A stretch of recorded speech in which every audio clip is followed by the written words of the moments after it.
थंडीमुळे त्वचा कोरडी होऊन भुरकट दिसते. आंघोळ करताना फक्त 5 गोष्टींची काळजी घ्या, त्यामुळे त्वचा कायम राहील मुलायम. हिवाळ्यात थंडी सुरू झाली की सगळ्यात आधीच्या त्वचेच्या तक्रारी डोकं वर काढू लागतात. त्वचा कोरडी पडते किंवा उलायला लागते.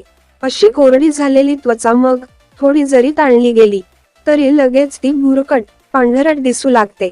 अशा कोरड्या त्वचेचे टॅनिंगही खूप लवकर होते, त्यामुळे मग अनेकदा अंग काळवंडल्यासारखे दिसते.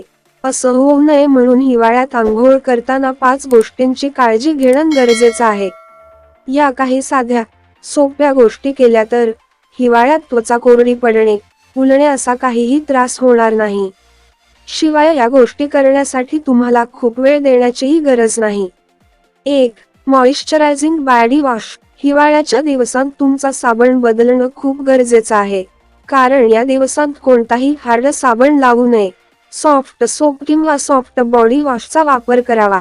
त्यासाठी तुमच्या साबणमध्ये किंवा बॉडी वॉशमध्ये शेबट, ग्लिसरॉल और हायलुरॉनिक ऍसिड हे घटक आहेत की नाही ते तपासा. हे घटक असणारी साबण किंवा बॉडी वॉशच हिवाळ्यात वापरा. 2. कोमट पाण्याने आंघोळ. थंडी जास्त असते म्हणून आपण हिवाळ्यात कडक पाण्याने आंघोळ करतो, पण यामुळे त्वचेतलं मॉइश्चर निघून जातं आणि त्वचा कोरडी पडते. त्यामुळे हिवाळ्यात कोमट पाण्यानेच आंघोळ करा. कडक पाणी टाळा. 3.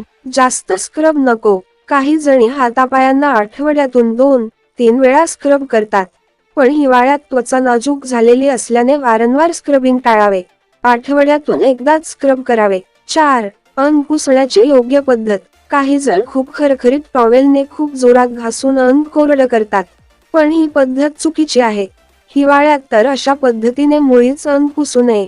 अंग कोरडं करण्यासाठी टॉवेल अलगदपणे अंगाला लावून ओलसरपणा टिपून घ्यावा.